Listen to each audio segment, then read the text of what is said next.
When was the last time you tried to get your stamps organized?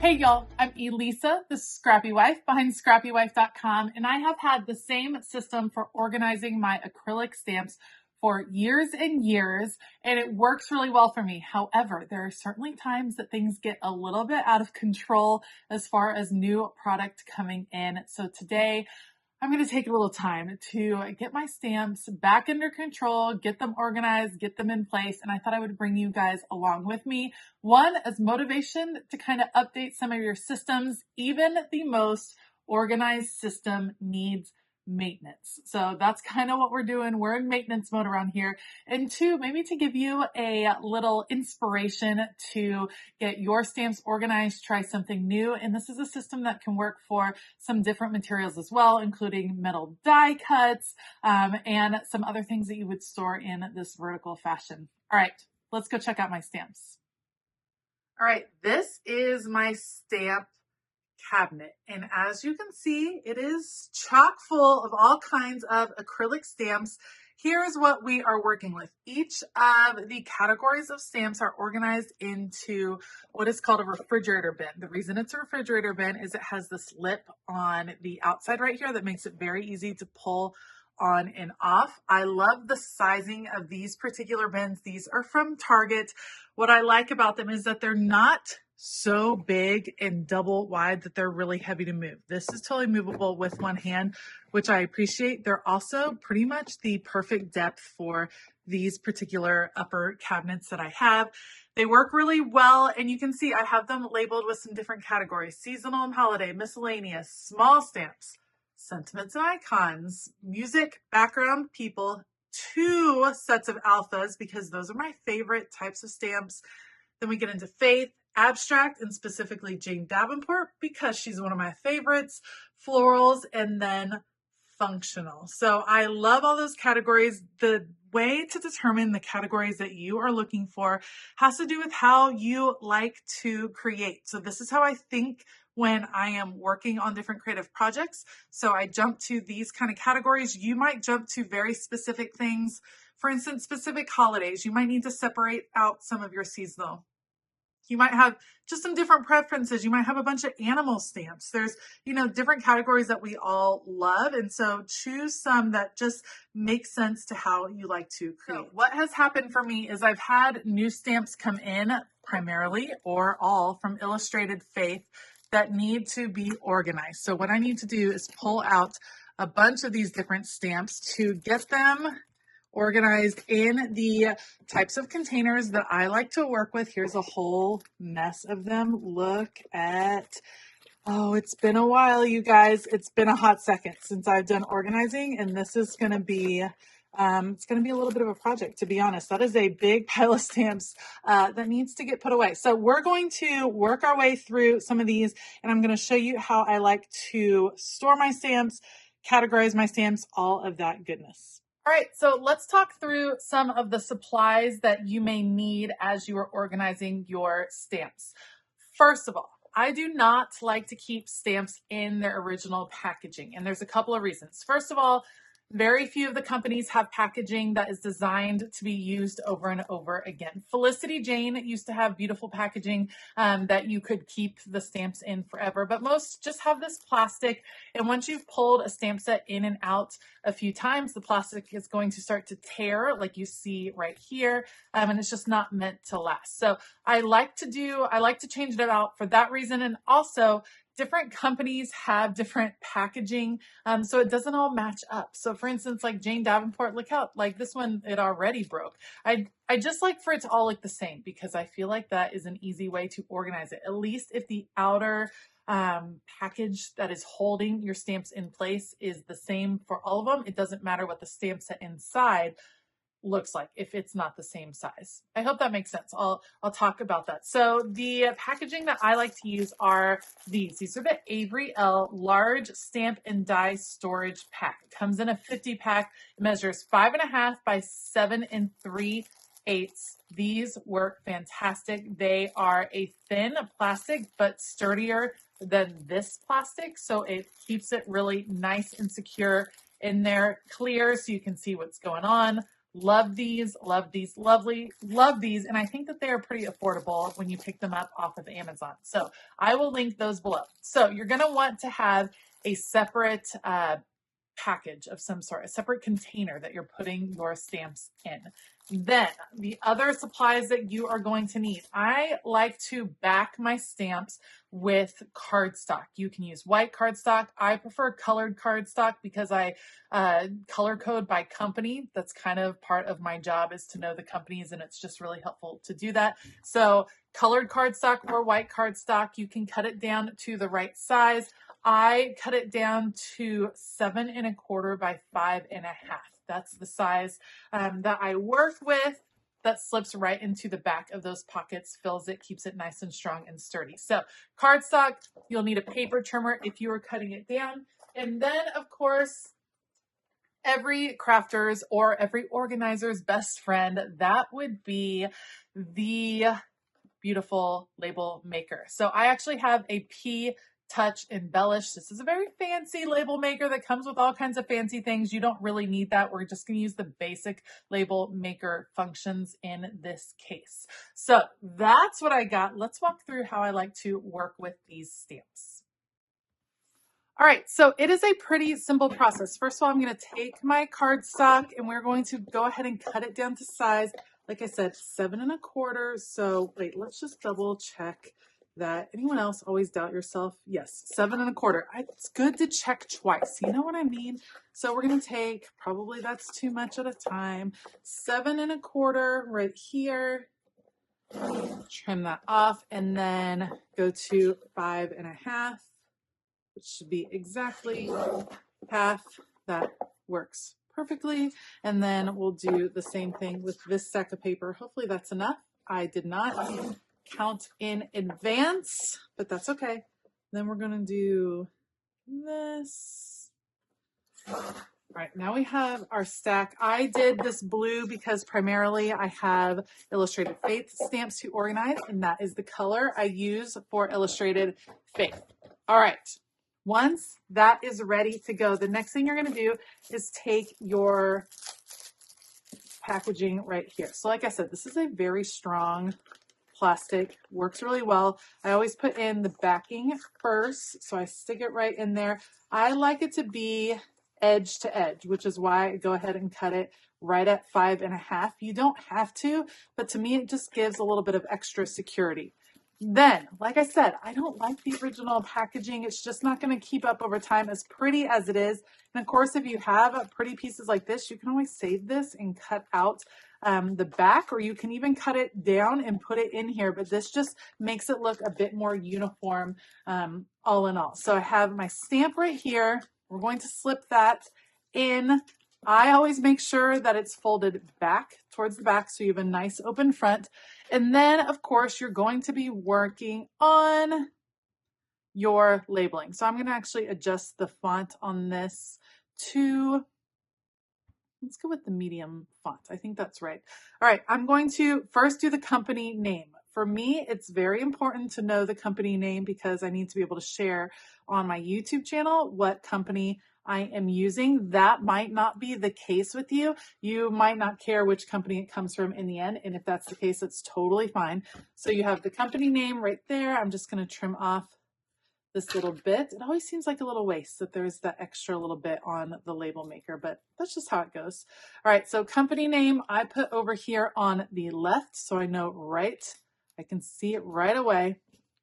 And then, oops, what I love about this tape is that you can just reposition it. If it was too far over, pretty easy to take off. And then I put the name of the stamp set. In this case, this one is called Speak Life from the Speak Life devotional. So I'm going to add that in right there. And I'm not really going to worry about the category. Here's the reasoning. I don't label the category in advance because if I'm being honest, sometimes I end up changing the category.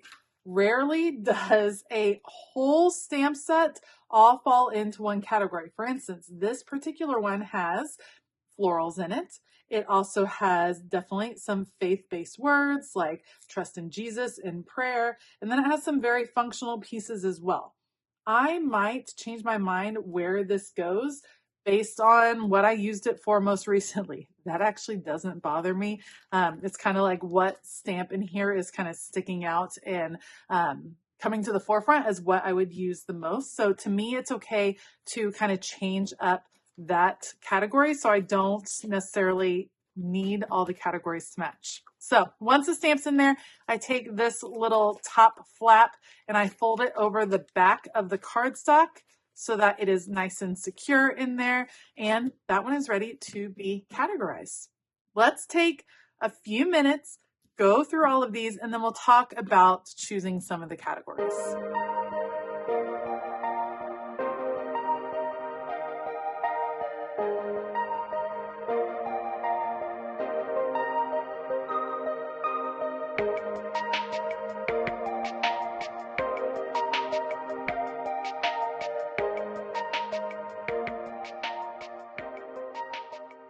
Okay, third stamp set in, and we're already seeing an issue. So the larger stamp sets, 6x8, are not made to fit in these particular containers, or these particular sleeves. So what do I do? Well, there's a couple options. You could get extra large sleeves, even bigger. But like I said, I like for all of mine to look more uniform. So I just cut the sheet apart. Here's how I'm doing it. I don't cut any of the stamps.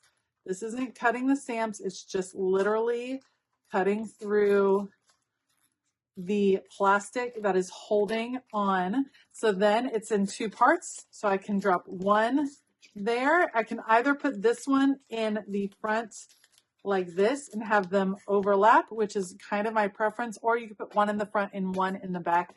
But either way, it still keeps it in the same size sleeve, which just makes it more convenient for organizing your stamps. That way, when you're categorizing, you don't have to have whole separate bins for your 6x8 stamps that may or may not be in the same category. Like I can mix and match these in, and that works really, really well for me. So that's what I do with larger stamp sets. I'll do the same thing with this alpha stamp set, just cutting down the middle and putting it all into one thing. Makes it easier to get them all into one bin.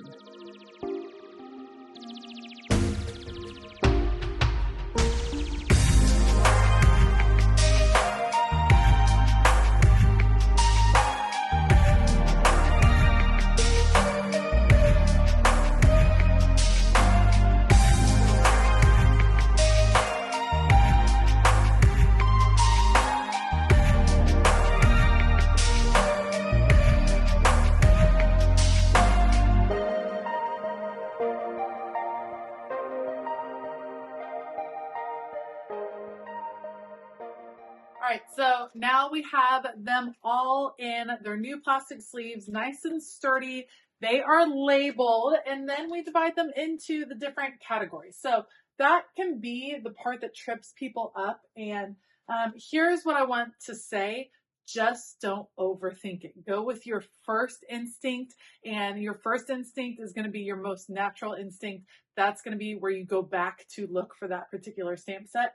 Another fabulous idea, if you have a ton of different stamp sets and you feel like it's going to be really easy to forget what you have, create a catalog of sorts. The way that would work is you take the full stamp sheet. So for instance, taking this one right here, you take off the backing so that you have it ready to stamp, and you literally stamp it down on a piece of paper to create an imprint of what the stamp set looks like. You label it and you put it in a little notebook or something that you can easily flip through. If you are nervous that you're not going to be able to kind of remember, or it's going to be too cumbersome to pull out bins and things like that, creating a catalog that you can use by sitting at your desk, keep it with your color swatches, something like that can be a really great solution as well.